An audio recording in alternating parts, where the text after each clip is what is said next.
देखिए, आज से आप लोगों का अगला चैप्टर जो है कंपनी, वो कंपनी शुरू होगा। बारीकी से ध्यान दीजिए। सबसे पहले आप व्यवसाय के बारे में जो देखे थे कि अपना पूंजी लगाकर जब कोई व्यक्ति किसी वस्तु या सेवा का लेन देन करता है तो वह उसका व्यवसाय कहलाता है।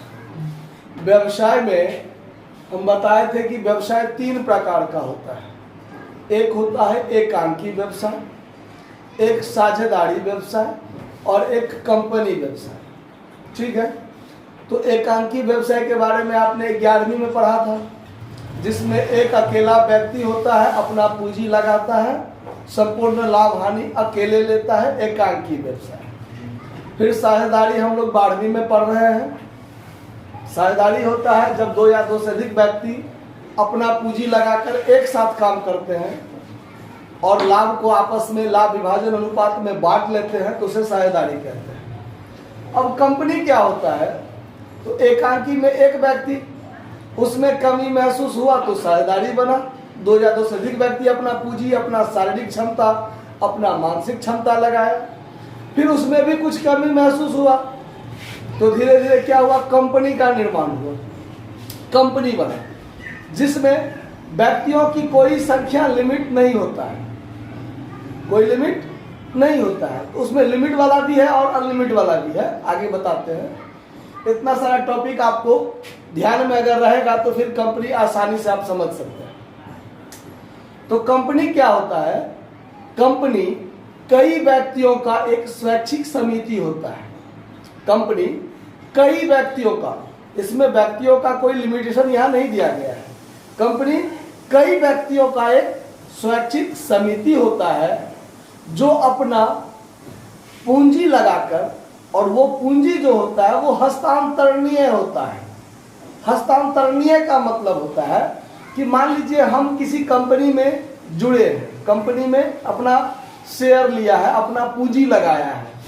शेयर लिया मतलब अपना पूंजी लगाया, ठीक है। और वो पूंजी अगर बीच में अगर हमको मन हो कि हम व्यवसाय से निकल जाए, हम छोड़ दें, अपना शेयर किसी तीसरे आदमी के हाथों क्या कर दें, बेच दें, तो आप बेच सकते हैं। वो आपकी इच्छा पर डिपेंड करता है, ठीक है। तो कंपनी कई व्यक्तियों का एक स्वैच्छिक समिति होती है जिसमें अपना पूंजी लगाकर लाभ कमाने के उद्देश्य से काम किया जाता है, ठीक है। क्या कहलाता है, कंपनी का। लेकिन कंपनी का जो स्थापना होता है, जैसे एकांकी और साझेदारी में आप देखें कि कंपनी का रजिस्ट्रेशन कराना कोई अनिवार्य नहीं है, ठीक है। आप व्यवसाय के हित में चाहे तो करवा लें। लेकिन कंपनी में क्या है कि बिना रजिस्ट्रेशन का आपका कंपनी स्थापित हो ही नहीं सकता। तो कंपनी स्थापना के लिए एक कंपनी अधिनियम बना हुआ है। क्या बना हुआ है, कंपनी अधिनियम बना हुआ है। वो कंपनी अधिनियम 1956 में बना और वो लगातार चलते आ रहा है। उसमें बार बार संशोधित होते रहता है। कोई नियम या उपनियम में कोई हेर फेर अगर करना हो, बदलाव करना हो, तो कंपनी अधिनियम में बदलाव होते रहता है, संशोधन होते रहता है।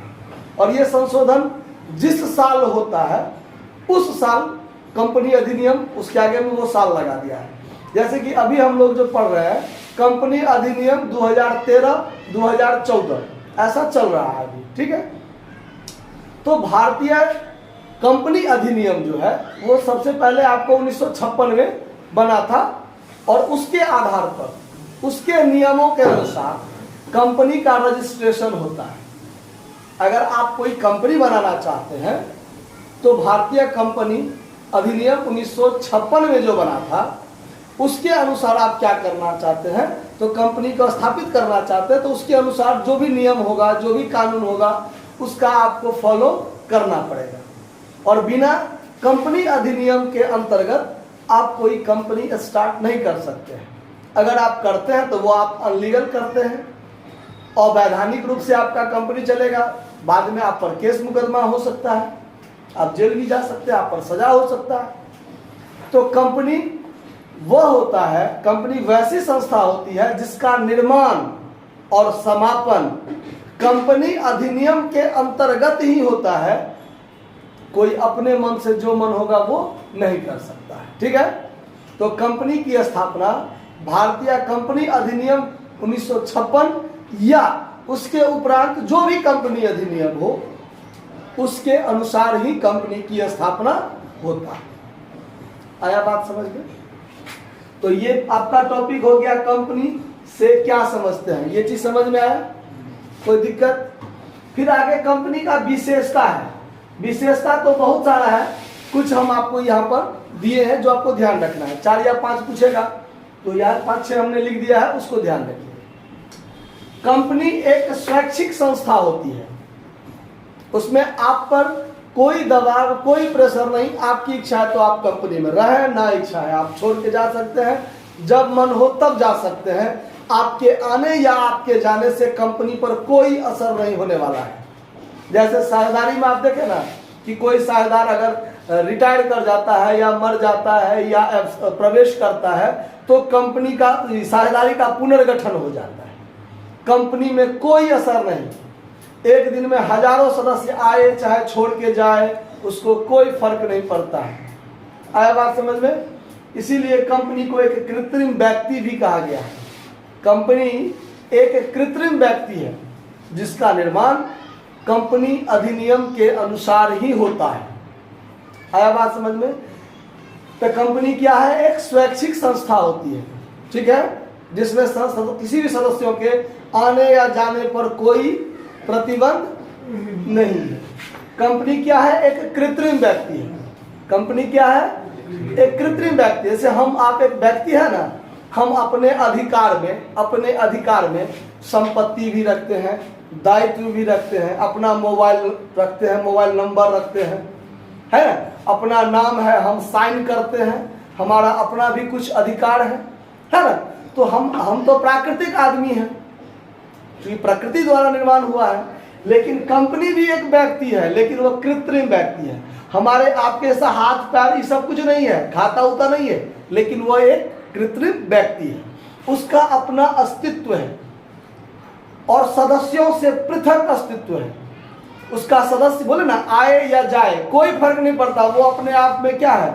स्वतंत्र है, उसका अपना अलग अस्तित्व है। वो कंपनी अपने अधिकार में संपत्ति भी रखती है, कर्जा भी लेती है यानी दायित्व भी रखती है। अगर कोई कंपनी उसके विरुद्ध में काम करता है, अनलीगल काम करता है, तो वो उस पर केस मुकदमा भी कर सकती है। कंपनी दूसरे कंपनी पर, एक कंपनी किसी दूसरे व्यक्ति पर या किसी व्यक्ति के द्वारा किसी कंपनी पर केस मुकदमा हो सकता है, केस कर सकता है। आया बात समझ में? तो इसीलिए कंपनी क्या है? एक कृत्रिम व्यक्ति है जिसका अपना एक अलग अस्तित्व होता है। आया बात समझ में? सीमित दायित्व। साझेदारी में आप क्या देखें कि साझेदारी का दायित्व जो होता है वो असीमित होता है। असीमित का मतलब अगर मान लीजिए साझेदार अपने व्यवसाय का कर्जा देने में, भुगतान करने में असमर्थ है, तो साझेदार का व्यक्तिगत निजी संपत्ति को बेचकर उस दायित्व का भुगतान किया जा सकता है। आया बात समझ में? लेकिन कंपनी का दायित्व क्या है? सीमित है। आपने जितना पूंजी लगाया कंपनी में, मान लीजिए हम किसी कंपनी में 100 रुपया लगाए तो हमारा दायित्व खत्म। 100 रुपया लगाया, अब हम निश्चिंत हैं। कंपनी को जो फायदा घाटा होगा 100 रुपया के आधार पर मेरा जो बनेगा वो हमको मिल जाएगा। कंपनी में क्या होता है नहीं होता है हमको उससे कोई मतलब नहीं। हम पूंजी दे दिए, हम निश्चिंत हैं। बाकी कंपनी का एक संचालक मंडल होता है। आया बात समझ में? जो कंपनी को जो संचालन करेगा वो कौन करेगा? तो उसमें मैक्सिमम ये होता है कि जिस सदस्यों का कंपनी के 50% शेयर से अधिक होता है, 51% हो गया किसी का, तो वो कंपनी को क्या करता है? हेड ऑफ डायरेक्टर में वो शामिल रहता है। आया बात समझ में? तो कहा थे हम लोग? सीमित दायित्व। समझ में आया कि साझेदार जो भी सदस्य है कंपनी में, उसको साझेदार नहीं कहेंगे, जो भी सदस्य है वो जितना पूंजी लगा दिया, जितना शेयर खरीद लिया और जितना पूंजी लगा दिया कंपनी में, बस उतना लगाने तक ही सीमित है। बाकी उसमें कंपनी में क्या होता है नहीं तो उससे उसको कोई मतलब नहीं, वो निश्चिंत रहता है। इसीलिए यह कहा गया है कि उसका दायित्व क्या है, सीमित है, पूंजी देने तक ही सीमित है। आया बात समझ में? पंजीकरण अनिवार्य है। कंपनी का जो स्थापना होता है वो बिना रजिस्ट्रेशन का नहीं हो सकता है, अवैधानिक हो जाएगा, अनलीगल हो जाएगा। ठीक है, इसीलिए कंपनी का रजिस्ट्रेशन कराना क्या है, अनिवार्य है। आया बात समझ में? उसके बाद सदस्यों की संख्या। तो कंपनी के सदस्यों की संख्या के आधार पर कंपनी को दो तरीकों से अलग अलग बांटा गया है, एक निजी कंपनी और एक सार्वजनिक कंपनी। एक निजी कंपनी और एक सार्वजनिक कंपनी।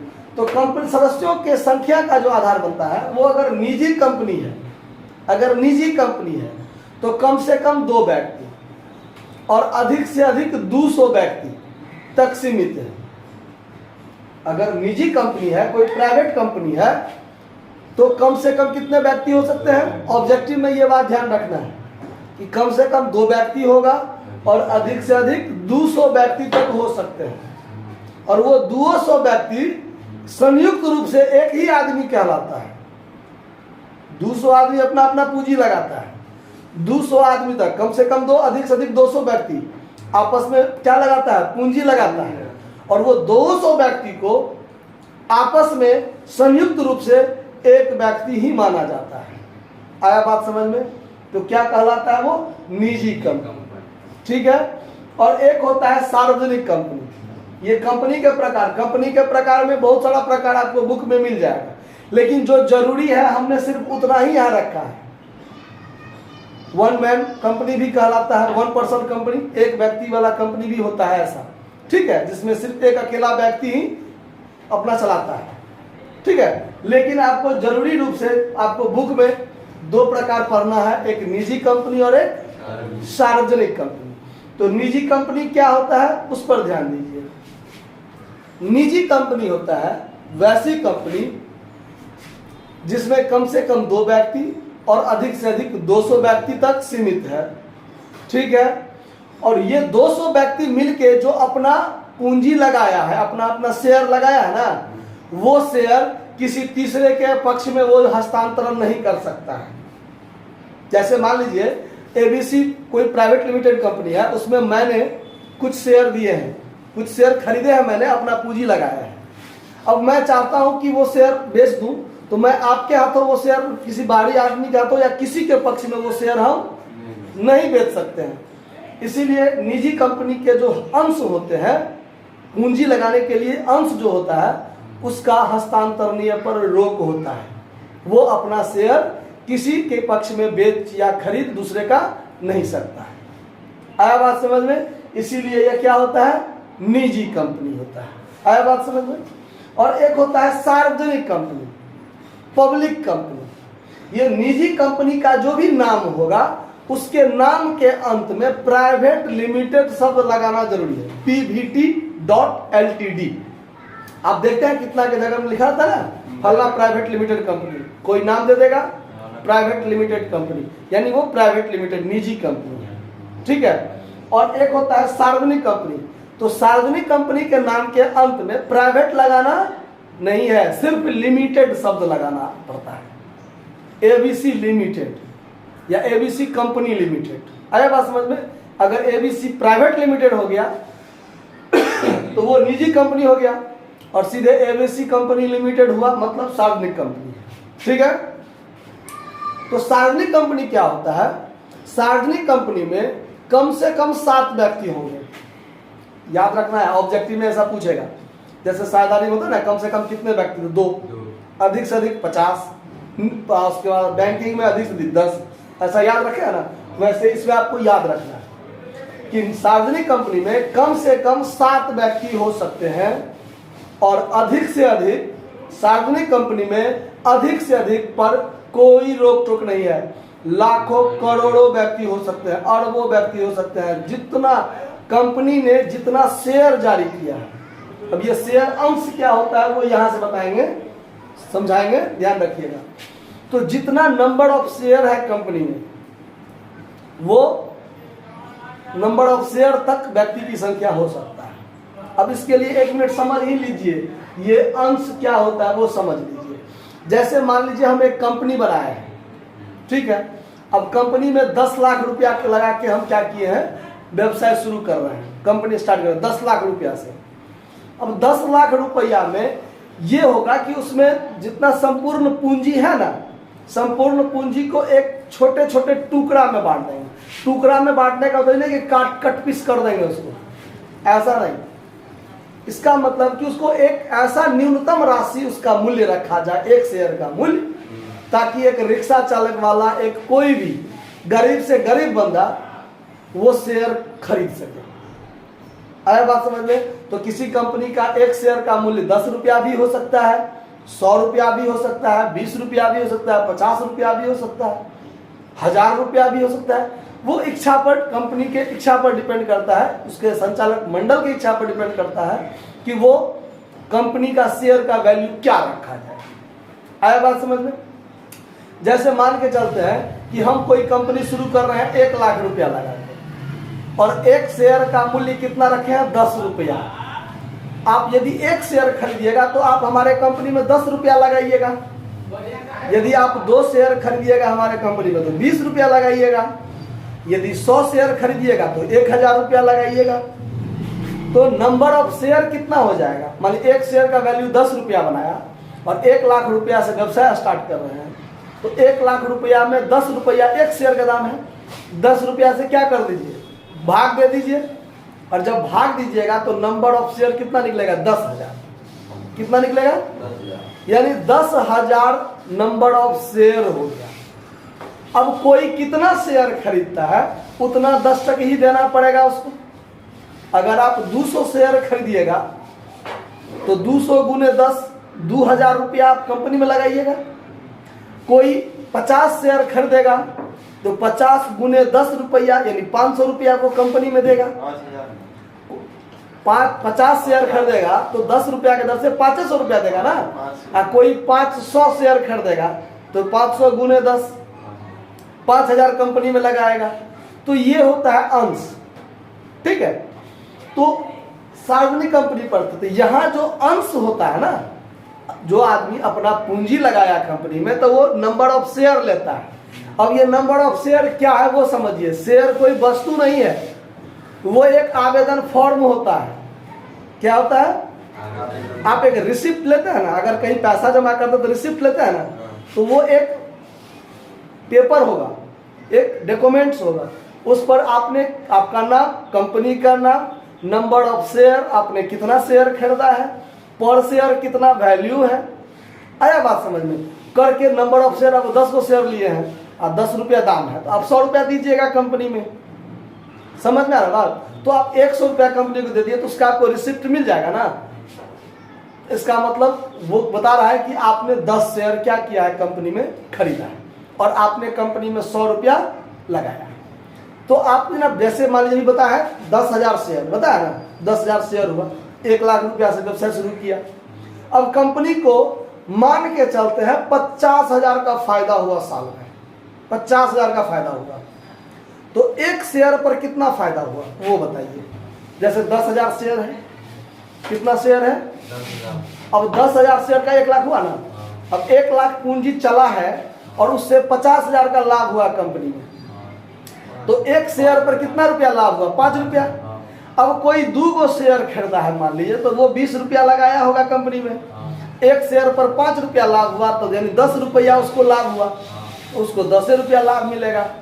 कोई 100 शेयर खरीदा होगा तो 100 गुने 5, उसको 500 रुपया लाभ में हिस्सा मिलेगा। कोई 1000 शेयर खरीदा होगा तो 10,000 लगाया होगा ना, और कंपनी 5 रुपया पर शेयर प्रॉफिट दे रही है, तो 1000 गुने 5, 5000 आपको क्या मिलेगा? प्रॉफिट मिलेगा। तो लाभ जो बंटवारा होता है वो भी अंशों के आधार पर। किसके आधार पर? यानी एक कंपनी को जितना लाभ हुआ और उसमें जितना नंबर ऑफ शेयर है उससे भाग दे दीजिए, पर शेयर प्रॉफिट निकल गया। अब जो जितना शेयर खरीदा होगा उतना प्रॉफिट उसको क्या होगा, उस आधार पर प्रॉफिट उसको मिलेगा। आया बात समझ में? तो हम लोग कहाँ थे? निजी कंपनी समझ में आया, सार्वजनिक कंपनी समझ में आया। अब चलिए कंपनी के प्रलेख पर आइए। कंपनी का प्रलेख क्या होता है? जैसे साझेदारी में आपने देखा ना कि साझेदारी व्यवसाय जब शुरू होता है तो उसका साझेदारी अधिनियम के अनुसार एक साझेदारी संलेख होना जरूरी है। साझेदारी संलेख लिखित या मौखिक कुछ भी हो सकता है ना, लेकिन लिखित में होना क्या होता है, अच्छा होता है। लेकिन कंपनी अधिनियम में क्या कहता है कि ये आपका सब रिटेन होना चाहिए, लिखित ही होना चाहिए, मौखिक पर काम नहीं चलेगा। तो कंपनी के लिए 3 प्रलेख होते हैं। कितने प्रलेख होते हैं? 3 प्रलेख। एक होता है कंपनी पार्षद सीमा नियम, कंपनी पार्षद अंतर नियम, और एक होता है प्रविवरण। ये तीनों का अपना अलग अलग काम है। तीनों का अलग अलग काम है। क्या काम है, ध्यान से सुनिए। कंपनी पार्षद सीमा नियम जो होता है, ये पार्षद सीमा नियम होता है इसलिए जैसे मान लीजिए हमारा एक कंपनी मैंने बनाया, अब ये कंपनी मान लीजिए हमारा ये बाबूगढ़ी में है, बाबूगढ़ी मार्केट में मैंने ये स्थापित किया है, शुरुआत किया है। तो अब ये पार्षद सीमा नियम बताएगा कि उस कंपनी का उद्देश्य क्या है, कार्य करने की क्षमता क्या है, काम करने का उसका सीमा क्या है। अब मान लीजिए हम ये काम करें, मान लीजिए हम पूरे बिहार भर में मेरा ये काम कार्य क्षेत्र है, कि पूरे इंडिया में मेरा कार्य क्षेत्र है, कि पूरे विश्व में हमारा कार्य क्षेत्र है। तो ये पार्षद सीमा नियम बताता है कि कंपनी का काम क्या है, उसका उद्देश्य क्या है, क्या करना है, नहीं करना है, कितने क्षेत्र में करना है, उसका उद्देश्य क्या है। ये सब सारा बात किसमें होता है, कंपनी पार्षद सीमा नियम में होता है। आया बात समझ में। एक होता है पार्षद अंतर नियम। अब ये पार्षद अंतर नियम क्या होता है उस पर ध्यान दीजिए। पार्षद सीमा नियम तो हो गया कि आपके ऑफिस से बाहर पूरा दिन दुनिया में आपके अगल बगल वातावरण में क्या काम है, नहीं है, क्या होगा नहीं होगा, वो सब का काम, वो नियम उसमें बताएगा। पार्षद अंतर नियम बताता है कि कंपनी के अंदर सीमा नियम में जो मेरा उद्देश्य है, उस उद्देश्य को पूरा करने के लिए क्या करना है, कैसे करना है, ऑफिस के अंदर क्या काम होंगे नहीं होंगे, इस सब का नियम होता है पार्षद सीमा नियम, अंतर नियम। कंपनी के बाहर कार्य क्षेत्र जो है उसका, उसमें कहाँ क्या होगा नहीं होगा, कैसे होगा, इस सब का नियम पार्षद सीमा नियम। और कंपनी के अंदर जो काम होना है, कैसे होना है, कौन करेगा, कैसे होगा, क्या होना चाहिए, ये सब सारा पार्षद अंतर नियम में, यानी अंतर नियम का बात कंपनी से बाहर नहीं जाएगा। अंतर नियम कंपनी के इंटरनल जो भी सदस्य है उससे बाहर ये बात नहीं जाएगा। आया बात समझ में। ये है पार्षद अंतर नियम, ठीक। और एक होता है प्रविवरण। प्रविवरण ये क्या है, तो प्रविवरण में जब कंपनी अपना अंश बेचने के लिए निकालती है, जब कंपनी अपना अंश बेचने के लिए क्या करती है, एक नॉर्मली एक हिस्सा समझाते हैं। जैसे आपने अभी कॉलेज में एडमिशन किया 11वीं में किया होगा एडमिशन। जब आप कॉलेज में एडमिशन फॉर्म लेने गए होइएगा तो आपको एक किताब दिया होगा, प्रोस्पेक्टस दिया होगा ना, नहीं होता है जनरली, अच्छा कॉलेज में देता है, और जो छोटा मोटा कॉलेज होता है उस सब में नहीं देगा, ठीक है, लेकिन जो अच्छा कॉलेज है उसमें देता है। तो वो जो प्रोस्पेक्टस होता है वही प्रोविवरण होता है। उसमें उस किताब में सारा बात लिखा होता है कि कॉलेज का नाम क्या है, कॉलेज की स्थापना कब हुआ है, कॉलेज में कौन कौन से प्रोफेसर हैं, कॉलेज में कौन कौन से विभाग हैं, है कि नहीं, कॉलेज जब से शुरू हुआ अभी तक उसका कौन कौन प्रिंसिपल रहा है, कौन कौन से टीचर रहा है, उस हर एक टीचर का मोबाइल नंबर, इस सब टाइप से कॉलेज के सारा जानकारी आपको उसमें दिया रहता है। आया बात समझ में। तो प्रविवरण भी वही चीज है। जब एक कंपनी अपना शेयर बेचने के लिए, जैसे कॉलेज एक निकालता है ना विज्ञापन कि 12वीं में अब फॉर्म भराएगा, या 11वीं का एडमिशन होगा, या पार्ट 1 में ग्रेजुएशन में एडमिशन होगा, आवेदन दीजिए, ऐसा होता है ना, आवेदन दीजिए, ऑनलाइन होता है, आवेदन दीजिए। तो ये प्रोस्पेक्टस का भी वही काम है। जब आप आवेदन कीजिएगा कि हमको शेयर चाहिए, तो आपको प्रोस्पेक्टस मिलेगा कि आप कंपनी के बारे में पहले पूरा जानकारी ले लीजिए कि कंपनी का नाम क्या है, कंपनी की स्थापना क्या है, कंपनी का पूंजी कितनी है, कंपनी का पेड अप कैपिटल कितना है। वो पेड अप कैपिटल सब क्या होता है वो यहाँ लिखा हुआ है, इसके बारे में हम बाद में चर्चा करते हैं। ठीक है, तो कंपनी के बारे में सारा जानकारी आपको उस प्रोस्पेक्टस में लिखा रहता है, आप पहले उस पढ़ लीजिए। और आपको इच्छा है तो आप कंपनी में आपको शेयर चाहिए तो आप आवेदन दीजिए, और नहीं चाहिए तो आप आवेदन मत दीजिए। आया बात समझ में? तो ये होता है प्रोस्पेक्टस का काम। आया बात समझ में? अब आइए अंश के बारे में। ये अंश क्या होता है, कुछ देर पहले भी मैंने बताया आपको। अंश क्या होता है, एक कंपनी का जितना संपूर्ण पूंजी होता है, कंपनी का जो संपूर्ण पूंजी होता है, उस संपूर्ण पूंजी को ऐसे ही आपको लिखना है परिभाषा। एक कंपनी के जितने भी पूंजी होते हैं, यानी जिस पूंजी से वो स्थापित होता है, उसका जितना भी पूंजी है, उस संपूर्ण पूंजी को एक छोटे छोटे इकाइयों में बांटा जाता है। पूंजी कैसे पता करेंगे? उस सवाल में दिया रहता है या प्रोस्पेक्टस में लिखा रहेगा कंपनी का कितना पूंजी है। ठीक है, तो जैसे मैंने बोले ना हम कि 1 लाख रुपया से मान लीजिए आप व्यवसाय शुरू कर रहे हैं, तो आपका ऑथराइज्ड कैपिटल, अधिकृत पूंजी जो है वही होता है कि जितना पूंजी से आप व्यवसाय शुरू कर रहे हैं वो आपका ऑथराइज्ड कैपिटल कहलाता है। ठीक है, इस सभी पर भी खिस्सा की तरह समझा के बता देते हैं अभी थोड़ा देर में।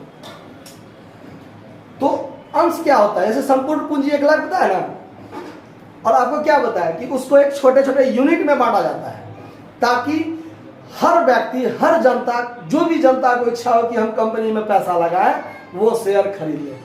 अगर किसी कंपनी का एक शेयर का दाम 10,000 हो और एक गरीब आदमी चाहे तो खरीद सकता है, लेकिन अगर 10 रुपया हो तो कोई भी गरीब आदमी खरीद सकता है। एक ही शेयर खरीदेगा, हम 10 रुपया लगाएंगे, एक शेयर का तो मालिक है ना हम कंपनी का। अगर हम 1000 शेयर खरीदे तो 1000 गुने 10, 10,000 लगाए तो हम 1000 शेयर के मालिक हैं। आया बात समझ में? तो ये अंश होता है कि एक कंपनी के संपूर्ण पूंजी को एक छोटे छोटे इकाइयों में, एक छोटे छोटे यूनिट में बांटा जाता है। तब बांटा जाता है का मतलब वही ना कट पीस वाला बात, काट काट करके नहीं बांटा जाता है। मतलब एक क्या कहते हैं प्रोस्पेक्टस, मतलब एक फॉर्म में वो लिखा रहता है कि इसको इतने इतने भागों में बांटा गया है। संपूर्ण पूंजी जो है वो तो है, छोटे छोटे भागों में क्या किया गया है, बांटा गया है। तो वो छोटा छोटा यूनिट जो होता है, हर यूनिट एक शेयर कहलाता है, यानी अंश कहलाता है। आया बात समझ में? किस्सा समझ में आ रहा है? अब अंश के प्रकार, तो अंश के 2 प्रकार होते हैं, एक पूर्वाधिकार अंश और एक समता अंश। पूर्वाधिकार अंश और समता अंश। ये पूर्वाधिकार अंश क्या होता है, नाम से ही क्लियर है, पूर्व अधिकार, मतलब इसको पहला अधिकार मिला है। किस चीज का पहला अधिकार, तो 2 चीज का पहला अधिकार, लाभ में हिस्सा लेने का पहला अधिकार, लाभ में हिस्सा लेने का पहला अधिकार। और जब कंपनी का समापन हो जाएगा, विघटन हो जाएगा, तो पूंजी का जो वापसी होने लगेगा, तब पहले पूर्वाधिकार लेगा, पहले मेरा हिस्सा दे दो, तब बचेगा तो तुम लेना, नहीं लगेगा बचेगा तो तुम्हारा बुड़ गया। तो ये होता है पूर्वाधिकार अंश। आया बात समझ में? समता अंश क्या होता है, तो समता अंश को, पूर्वाधिकार अंश को देने के बाद जो चीज बचेगा उसमें अधिकार होता है समता अंश का। ये समता अंश जो होता है ना, कंपनी का वास्तविक मालिक कौन होता है, समता अंश। तो मालिक का मतलब ये होता है कि भाई सबको देने के बाद जो बचेगा वो मेरा, ज्यादा बचा तो भी मेरा, कम बचा तो भी मेरा, बहुत बचा तो भी मेरा, क्योंकि अब कोई लेने वाला है नहीं। अगर सबको देने के बाद थोड़ा बचा तो वो भी मेरा, कोई देने वाला भी नहीं, है ना। तो ये समता अंशधारी जो होते हैं, जो समता अंश खरीदता है वो समता अंशधारी कहलाता है। जो पूर्वाधिकार अंश खरीदता है वो पूर्वाधिकार अंशधारी कहलाता है। आया बात समझ में? तो पूर्वाधिकार अंशधारी को वो एग्रीमेंट पेपर जो होता है ना, उसी में क्लियर रहता है कि जब कंपनी को लाभ होगा वर्ष के अंत में, तो लाभ में आपका हिस्सा पहले आपको मिल जाएगा। यदि कंपनी का समापन हो गया, कंपनी समाप्त हो गई, बंद हो गई, तो पहला पूंजी वापस किसको होगा? पूर्वाधिकार का होगा। तो पूर्वाधिकार अंशधारी कंपनी का स्वामी नहीं होता है, मालिक उसका जितना हिस्सा है निश्चित है। पूर्वाधिकार अंशधारी को लाभ में हिस्सा भी निश्चित है और पूंजी लगाने की क्षमता है, पूंजी जो लगाया है वो भी निश्चित है। तो जो निश्चित उतना ही मिलेगा उसको। और समता अंशधारी को क्या है? उसको कोई निश्चित नहीं है, जितना अंत में बचेगा सब है समता अंशधारियों का। आया बात समझ में? इसीलिए ये समता अंशधारी क्या होते हैं? कंपनी के स्वामी होते हैं, मालिक होते हैं। समझ में आया बात? अगला ये अंश पूंजी। अंश पूंजी, अंश को बेच करके जो धनराशि प्राप्त होता है उसे अंश पूंजी कहते हैं। क्या कहते हैं? यानी अंशों के निर्गमन से, अंशों को बेचने से जो धनराशि प्राप्त होता है क्या होता है? अंश पूंजी होता है। है बात समझ में? अब ये अंश पूंजी 5 प्रकार के होते हैं। अंश पूंजी कितने प्रकार के? मुख्यतः 5 प्रकार के होता है। इसमें और पार्ट हो सकते हैं, ठीक है? देखिए, तो अधिकृत पूंजी क्या होता है? जितनी पूंजी से किसी कंपनी का स्थापना होता है, रजिस्ट्रेशन होता है, वह क्या कहलाता है? अधिकृत पूंजी। जैसे मान लीजिए यहाँ पर, मान लीजिए हम 1 लाख रुपया से व्यवसाय स्थापित किए, तो ये हमारा ऑथराइज्ड कैपिटल हो गया। क्या हो गया? ऑथराइज्ड कैपिटल मतलब अधिकृत पूंजी। जितना से हमारा व्यवसाय क्या किया, मैंने कंपनी क्या किया? स्थापित किया, रजिस्ट्रेशन करवाया, इसी को पंजीकृत पूंजी भी कहते हैं। समझ में आ रहा बात? उसके बाद ध्यान दीजिए, इस ऑथराइज्ड कैपिटल को 2 भागों में बांटा गया।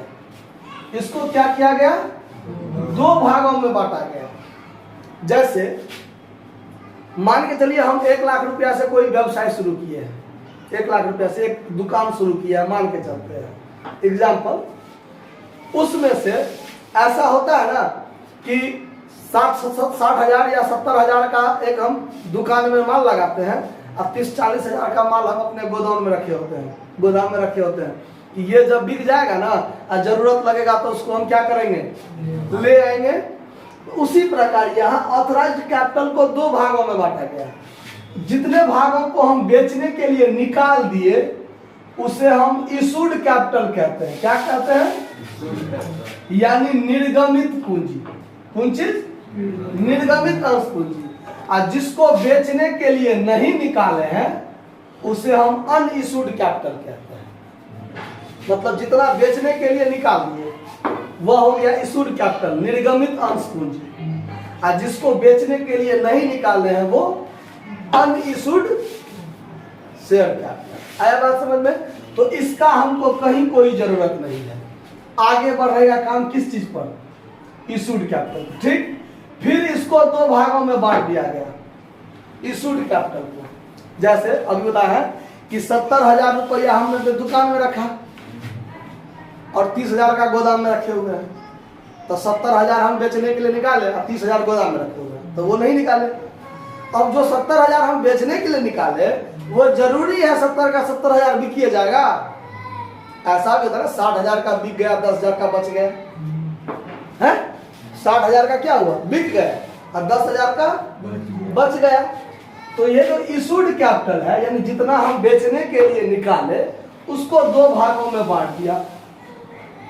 जो बिक गया वो प्रार्थित अंश पूंजी यानी subscribed share capital, subscribed capital. ठीक है। और जो नहीं बिका अनसब्सक्राइब्ड कैपिटल, तो इसका भी हमको कोई जरूरत। 70 हजार में 60 हजार का मान लीजिए बिक गया तो सब्सक्राइब्ड शेयर कैपिटल जनता ने खरीद लिया, और 10 हजार का नहीं खरीदा तो अनसब्सक्राइब्ड कैपिटल। समझ में आया बात? तो इस अनसब्सक्राइब्ड का भी हमको कोई जरूरत। आगे बढ़ेंगे सब्सक्राइब्ड से। ठीक है। यानी प्रार्थित अंश पूंजी से आगे बढ़ेंगे। अब 60,000 का मान लीजिए हमने बेचा है, बेचा है ना, 60,000 का क्या किया, बेचा। मान के चलते हैं 60 का 60,000 उधारी है, मान के चलते हैं। तो ऐसा भी तो होता है कि हम अपने देनदार से 50,000 मांग लेंगे और कहेंगे 10,000 रखे रहो, जब हमको जरूरत पड़ेगा हम मांग लेंगे तुमसे। ऐसा हो सकता है ना, कि नहीं हो सकता है? तो जितना शेयर मेरा बिका उस पर कंपनी जनता से जितना रुपया मांग लेता है, जितना रुपया मांग लेता है, वह कहलाता है याचित अंश पूंजी, यानी कॉल्ड अप कैपिटल। क्या? दो भाग यहां बनेगा, एक बनेगा कॉल्ड अप कैपिटल और एक होगा uncalled up capital. Uncalled up capital, ठीक है। तो अनकॉल्ड अप कैपिटल का भी कोई जरूरी नहीं, इसको भी छोड़ के चलेंगे, ठीक है। हमने जितना मांगा, जैसे मान लीजिए हम 50,000 मांगे, अब जरूरी है जनता 50 का 50,000 दे ही देगा, वो कहेगा 40,000 लीजिए, 10,000 बाद में देंगे, ऐसा भी हो सकता है ना। तो जनता ने जितना चुका दिया, यानी जितना मांगे, उसका भी दो भाग हो जाता है। एक होता है पेड अप कैपिटल और एक होता है अनपेड अप कैपिटल, ठीक है। यहां से देखिए, ये ऑथराइज्ड हुआ, जितना से कंपनी का क्या हुआ, स्थापना हुआ, ऑथराइज्ड कैपिटल। उसको दो भागों में बांट दिए, जितना स्थापना हुआ उसमें से कुछ हम बेचने के लिए निकाले, निर्गमन किए, और कुछ निर्गमन नहीं किए। तो ऑथराइज्ड कैपिटल का वह भाग जो जनता में बेचने के उद्देश्य से निकाला जाता है, निर्गमित पूंजी, और जो नहीं निकाला जाता है अनिर्गमित पूंजी, ठीक है।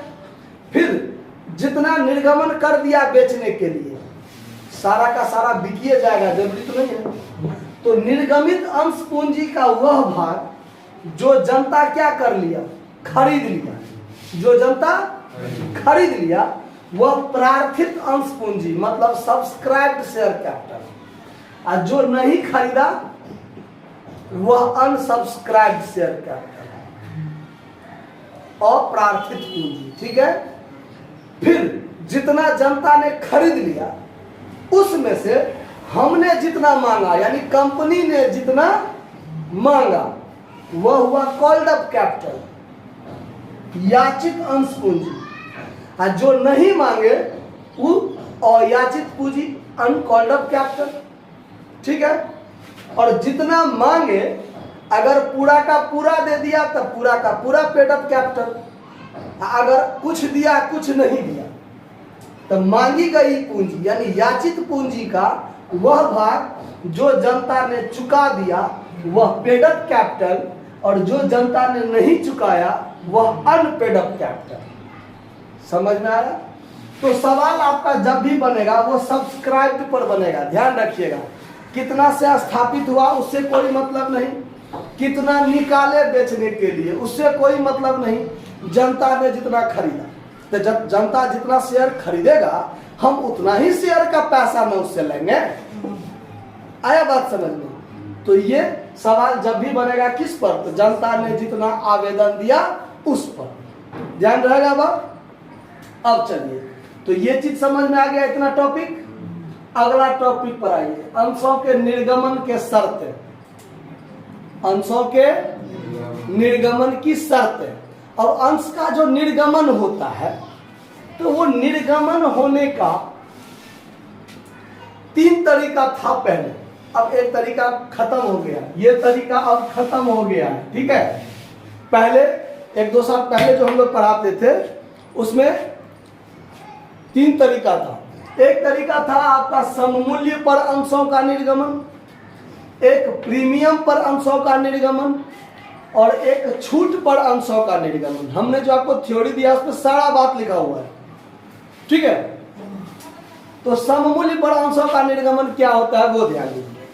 तो जैसे मान लीजिए एक शेयर का दाम 10 रुपया है, 10 रुपया, अब 10 रुपया का शेयर यदि हम 10 रुपया में बेचने के लिए निकालते हैं तो ये हुआ सममूल्य पर अंशों का निर्गमन। 10 रुपया दाम है, अंकित मूल्य 10 रुपया, और अगर हम 10 रुपया में बेचते हैं तो वो हो गया सममूल्य पर अंशों का निर्गमन। समझ में आ रहा बात?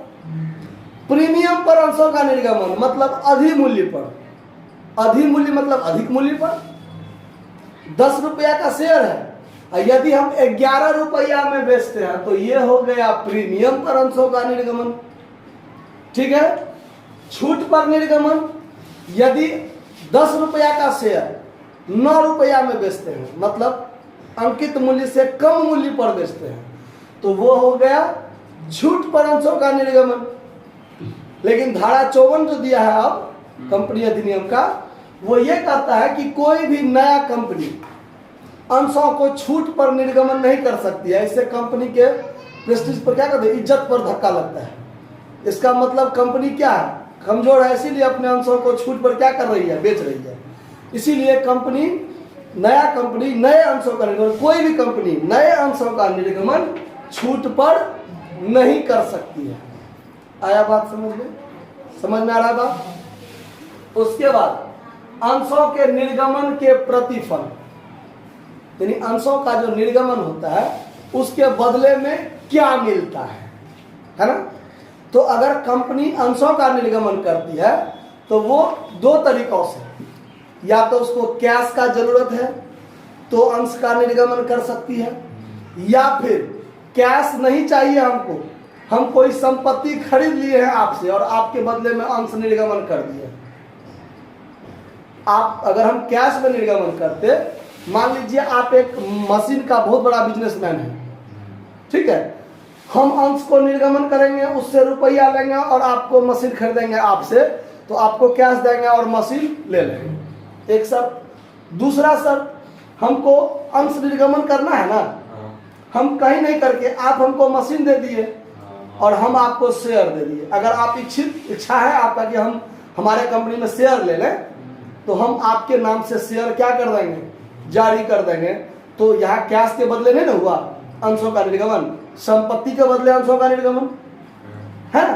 तो ये सब अलग अलग टाइप है। प्रवर्तकों को भी अंशों का निर्गमन होता है जो गुडविल के एवज में होता है। एक अंडर राइटर कमीशन होता है, अंडर राइटिंग कमीशन, जो अभिगोपक होता है, हमारा कोई एजेंट होगा जो हमारे कंपनी के लिए काम करता है, उसके काम करने के बदले में हम उसको कमीशन के बदले में शेयर जारी कर देंगे, तो वो होता है अंडर राइटर कमीशन, अभिगोपकों का कमीशन। उसके बदले में भी हम क्या कर सकते हैं, अंश जारी कर सकते हैं। समझ में आया बात? इतना समझने में कोई दिक्कत है, किसी कोई प्रॉब्लम? तो आगे देखिए, अब हम लोग जर्नल एंट्री देखेंगे कि जर्नल एंट्री कैसे बनता है। इसको हम साफ करते हैं। देखिए सारा चीज देख लिया हमने। अब आते हैं हम लोग कि इसमें जर्नल एंट्री कैसे बनेगा, क्या बनेगा, कैसे बनेगा, उस पर ध्यान दीजिए। यहां पर यह बात आता है कि जैसे मान लीजिए हम 10 रुपया का शेयर है, एक शेयर का दाम कितना, 10 रुपया। अब 10 का 10 रुपया हम आपसे एक बार में भी मांग सकते हैं और हम आपसे छोटे छोटे कुछ किस्तों में भी मांग सकते हैं। जैसे आपने अभी 11वीं में एडमिशन, इंटर में एडमिशन करवाया, इंटर में 11वीं 12वीं इंटर हुआ, आपने एडमिशन करवाया, उस समय में भी आपसे कुछ पैसा लिया। जब आप रजिस्ट्रेशन जब आप आवेदन किया तब भी पैसा लिया, जब आप एडमिशन करवाया तब भी पैसा लिया, जब आप रजिस्ट्रेशन करवाया तब भी पैसा लिया, जब आपने फॉर्म भराया तब भी पैसा लिया। 3-4 किस्त हो गया ना। माने पूरे 2000 या 3000 11वीं 12वीं का फीस है, तो ये हुआ उसका दाम। ये क्या हुआ, उसका दाम। और आपसे एक के बार में 3000 ले सकता है वो चाहे तो, और या तो अलग अलग छोटे छोटे किस्तों में भी आपसे पैसा ले सकता है। ठीक है, बहुत आवाज है। देखिए, तो अगर मान लीजिए एक किस्त में ले लिया तो वो हुआ संपूर्ण मूल्य, एक बार में ही ले लेना, कंपनी की इच्छा पर डिपेंड है। और या 10 रुपया का जो शेयर है वो चाहेगा तो 2-2 रुपया करके, 3-3 रुपया करके, या 1 रुपया, 2 रुपया, 3 रुपया, 4 रुपया करके 3-4 किस्त भी बना सकता है। आया बात समझ में? या तो एक बार में भी ले सकता है या फिर अलग अलग छोटे छोटे किस्तों में भी ले सकता है, वो कंपनी की इच्छा पर डिपेंड है। आया बात समझ में? ये भी आपको एग्रीमेंट के समय ही क्लियर कर देगा कि हम आपका शेयर का टोटल वैल्यू एक बार में हम आपसे लेंगे, या फिर 10 रुपया का शेयर है तो 2 रुपया हम आवेदन पर ले लेंगे, 2 रुपया आवंटन पर लेंगे। ये जो किस्त बना है उस किस्त का नाम है। 4 किस्त मैक्सिमम हो सकता है, ध्यान से सुनिए, 4 किस्त मैक्सिमम हो सकता है। पहला किस्त को हम आवेदन कहेंगे, ठीक है। दूसरा किस्त को हम आवंटन कहेंगे, तीसरा किस्त को प्रथम याचना कहेंगे, और चौथे किस्त को अंतिम याचना कहेंगे। अंतिम याचना, याचना मतलब कॉल्स, अंग्रेजी में कॉल्स कहेंगे। ध्यान सुनिए, जब पहली बार पैसा मांगता है तो उसको एप्लीकेशन कहा जाता है। पहली किस्त का नाम क्या है? एप्लीकेशन। दूसरा किस्त का नाम क्या है? अलॉटमेंट। तीसरा किस्त का नाम क्या है? First call. और चौथे किस्त का नाम क्या है? Final call. समझ में आया? संपूर्ण मूल्य एक बार में भी मांग सकता है या छोटे छोटे किस्तों में भी मांग सकता है। तो पहला किस्त जो होगा उसका नाम क्या है? आवेदन। दूसरा किस्त का नाम आवंटन, अलॉटमेंट। तीसरा किस्त का नाम प्रथम याचना, और चौथे किस्त का नाम अंतिम याचना। क्लियर बात समझ में आया? अब देखिए, इस हर एक पर जर्नल एंट्री बनेगा। हर एक पर क्या होगा? जर्नल एंट्री बनेगा। और हर एक पर 2-2 जर्नल एंट्री बनेगा। कितने जर्नल एंट्री बनेगा? 2-2 जर्नल एंट्री बनेगा। हर एक किस्त पर एक बार रुपया मांगने का एंट्री होगा और एक बार रुपया प्राप्त करने का एंट्री होगा ना। एक बार कंपनी जब आपसे पैसा मांगेगा तब एंट्री, और दूसरा जब आपने पैसा दे दिया कंपनी को और कंपनी ने प्राप्त कर लिया उसका एंट्री। आया बात समझ में? तो ध्यान दीजिए, आवेदन पर कंपनी पहले आपसे मांगता नहीं है। आया बात समझ में? जब आपने कॉलेज में आवेदन दिया तो क्या कॉलेज आया आपको कहने कि हमरा में एडमिशन करवाओ, पैसा दो? नहीं ना। आपको चाहिए था एडमिशन तो पहले आपने आवेदन दिया, और जब आपका नाम लिस्ट में आ गया तब कहेगा आओ बच्चा एडमिशन करवाओ, यही ना कहेगा। फिर कहेगा बाद में रजिस्ट्रेशन करवाओ, फिर कहेगा फॉर्म भरो, पैसा दो। ऐसे ही होता है। तो आवेदन पर कंपनी पहले मांगती नहीं है, पहले आप देते हैं। पहले जनता आवेदन पर पैसा देता है कि हमको शेयर चाहिए, हमको दो। तो पहले आवेदन दीजिएगा तो पहले पैसा दीजिएगा ना। आवेदन देने में पहले तो पैसा दीजिएगा। शेयर करने के लिए भी पैसा दिया। आवेदन आपको करना है तो बिना पैसा दिए आपका आवेदन कैसे होगा? पैसा खर्चा होगा ना। आपको चाहिए, आप आवेदन देते हैं, पैसा देते हैं, और फिर जब आपके नाम से रजिस्टर्ड हो जाता है तो आपको शेयर मिलता है। आया बात समझ में? तो देखिए, सबसे पहला क्या होगा? एंट्री आवेदन पर। यहां लिखते हैं आवेदन पर राशि। ये सारा जर्नल एंट्री जो बनेगा, ध्यान रखिए, journal entry in the books of company, ये कंपनी के पुस्तक में बनेगा। किसके पुस्तक में? तो आवेदन पर राशि प्राप्त करने पर कंपनी पहले आवेदन की राशि क्या करेगा? प्राप्त करेगा। क्योंकि कंपनी को क्या पता कि कौन है नहीं है। आपको चाहिए तो पहले तो आप पैसा दीजिएगा। तो आवेदन की राशि प्राप्त करने पर एंट्री बनता है bank account DR to share application account. Share, अब देखिए, ये शेयर एप्लीकेशन अकाउंट जो है ये पर्सनल अकाउंट है, व्यक्तिगत खाता। Share application account, share application account एक के बार लिख लिया जर्नल में कि आवेदन पर इतना रुपया आया, किस किस ने दिया उसके लिए कंपनी एक अलग सदस्यों का रजिस्टर रखती है। फला बाबू ने इतना शेयर के लिए, फला बाबू इतना शेयर के लिए, फला बाबू इतना शेयर के लिए, अलग अलग नाम और कितना शेयर चाहिए, कितना वैल्यू चुकाया, ये सब। तो सदस्यों के नाम के लिए कंपनी एक अलग से रजिस्टर रखती है, अलग से रजिस्टर रखती है। और आवेदन पर एंट्री क्या बनाएगा, जर्नल एंट्री में bank account DR to share application account. ठीक है, यहां नरेशन हो जाएगा बीइंग, ध्यान दीजिए, शेयर एप्लीकेशन मनी रिसीव्ड, इसको मिटा देते हैं फिलहाल, received on dot dot share @RS dot dot etch. ध्यान दीजिए, इसका मतलब क्या हुआ, being share application money received, मैंने शेयर एप्लीकेशन का मनी हमने क्या किया, प्राप्त किया, ऑन डॉट डॉट शेयर 10 20 50 25 इतना शेयर पर @डॉट डॉट इच, 2 रुपया 3 रुपया जितना रुपया के दर से होगा ना उतना रुपया के दर से। आया बात समझ में। उसके बाद जब कंपनी को शेयर एप्लीकेशन का पैसा मिला तो कंपनी क्या करेगा, जो जो पैसा दिया ना उसका नाम रजिस्टर में लिख लिया और उसके नाम से उसका पूंजी खाता खोल दिया, उसके नाम से उसका पूंजी खाता।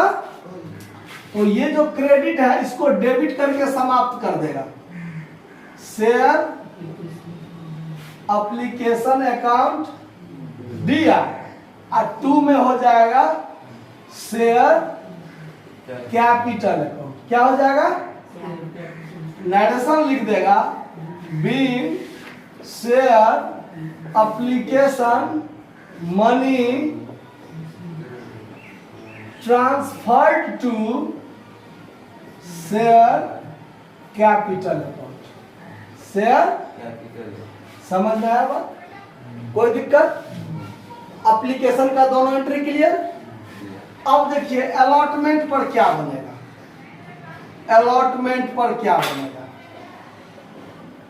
अलॉटमेंट पर, तो अलॉटमेंट पर क्या होगा, तो आवंटन पर तो पहले ही, आवेदन पर तो पहले अपने मने दिया, अब आवंटन पर कंपनी उससे मांगेगा कि भाई साहब आपने आवेदन दिया था, आपका नाम रजिस्टर में लिखा गया तब ना शेयर कैपिटल बना, आपका नाम रजिस्टर में लिखा गया, अब आपके नाम से जो मतलब शेयर आपके नाम से अलॉटमेंट होगा तो अलॉटमेंट का पहले पैसा क्या कीजिए, जमा कीजिए।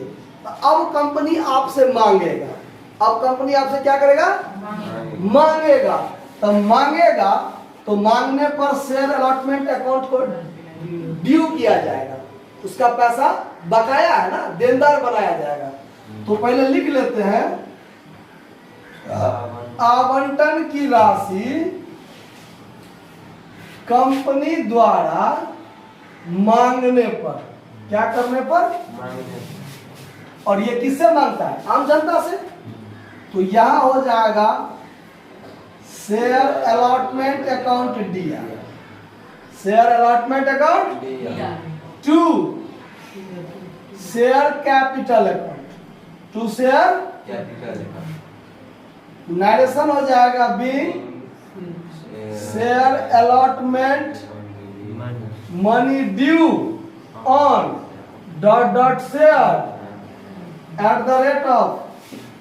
@RS dot dot dot dot each, मतलब प्रत्येक। शेयर अलॉटमेंट अकाउंट DR किया, क्यों, क्योंकि आपके नाम से पैसा बाकी है, आप अब दीजिए, जमा कीजिए, तो उसको देनदार बनाया, ठीक है। और टू शेयर कैपिटल, उसका पूंजी क्या किया, बढ़ा दिया, पूंजी क्या कर दिया, बढ़ा दिया। और जब पैसा दे दिया, जनता ने पैसा दे दिया ना, तो आवंटन पर राशि प्राप्त करने पर तो क्या हो जाएगा entry, bank account to share allotment account, to share, narration लिख देंगे being share allotment money received on dot dot share at the rate of dot dot each. कर दीजिए अपने मन से। समझ में आया बात? नहीं प्राप्त होगा तो अगर नहीं आएगा तो यहाँ रुपया कम हो जाएगा ना, कि नहीं होगा? तो वो टॉपिक भी हम तुमको बताएंगे, calls in arrear, calls in advance, वो सब भी बताएंगे। आया बात समझ में? तो उस सब पर भी बता रहे हैं, पहले इधर ध्यान दें। क्लास लंबा होगा, अभी चलेगा, ध्यान दीजिए। तो आवंटन पर हो गया, आवेदन पर हो गया, आवंटन पर हो गया, ठीक है। जितना रुपया नहीं आएगा उतना रुपया कम कर देंगे, ठीक है। और अमाउंट जब ये कम होगा तो यहाँ पर तो उतना ही शेयर लिखाएगा ना, डॉट डॉट इतना शेयर पर इतना रुपया के दर से आया। क्लियर बात? कॉल्स इन एरियर का एंट्री नहीं होता है, ठीक है। अब देखिए, अब प्रथम याचना, कौन याचना? 3 नंबर में प्रथम याचना यानी फर्स्ट कॉल। तो प्रथम याचना की राशि फिर मांगेगा। प्रथम याचना की राशि जनता से कंपनी क्या करेगा? फिर मांगेगा। तो यहां लिखिए, प्रथम याचना की राशि मांगने पर, क्या करने पर? मांगने पर। तो क्या होगा एंट्री? ध्यान दीजिए, मांगने वाला एंट्री ऐसे ही जैसे शेयर अलॉटमेंट था ना, तो यहां पर फर्स्ट कॉल हो जाएगा और प्राप्त करने पर यहां पर फर्स्ट कॉल हो जाएगा। फाइनल कॉल पर जब काम करेंगे, फाइनल कॉल की राशि मांगने पर, तो share final call account DR2 share capital, और प्राप्त करने पर bank account DR2 share final को। आया बात समझ में? तो मांगने और प्राप्त करने पर ऐसे ही, खाली अलॉटमेंट के जगह पर क्या हो जाएगा? फर्स्ट कॉल, फाइनल कॉल, ऐसे ही क्या होगा? बदल जाएगा।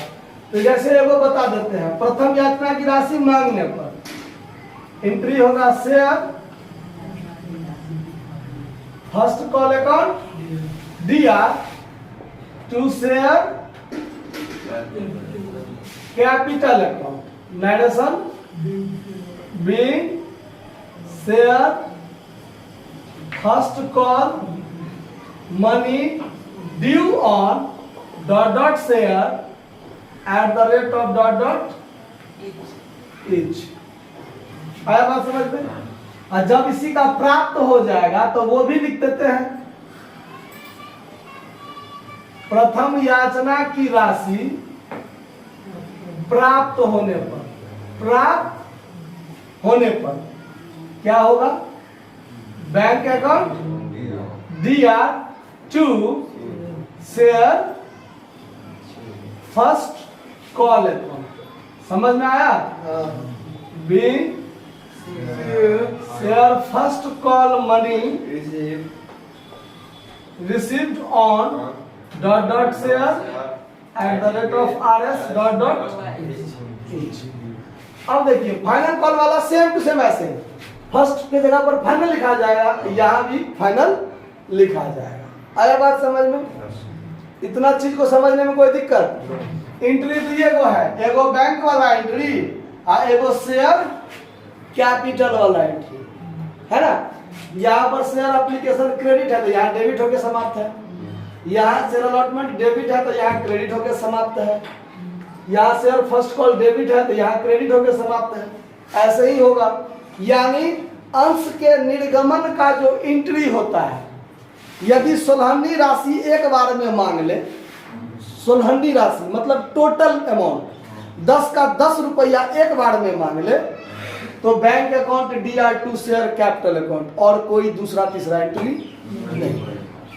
शेयर एप्लीकेशन तो किस्त का नाम है ना, जैसे जैसे आया तो समाप्त, क्रेडिट डेबिट होते हुए समाप्त होते गया, बस रह गया bank account DR2 share capital. हर एक में देखिए, bank account DR2 share capital, bank account DR2 share capital, बस यही रह गया। Allotment application first call final call debit credit होकर क्या होते गया? समाप्त हो गया। यानी अंश के निर्गमन का वास्तव में एंट्री अगर 16 रुपया टोटल अमाउंट एक बार में मांग लिया जाए तो bank account DR2 share capital है। समझ में आया? अब प्रीमियम पर होगा तो कहां पर सिक्योरिटीज प्रीमियम लगाएंगे? ये सब बात एडवांस होगा, कॉल्स इन एडवांस होगा तो कहाँ DRCR होगा, ये हम लोग सवाल बनाते समय और थ्योरी क्लियर करेंगे। आया बात समझ में? इतना थ्योरी समझने में किसी को कोई दिक्कत? धन्यवाद।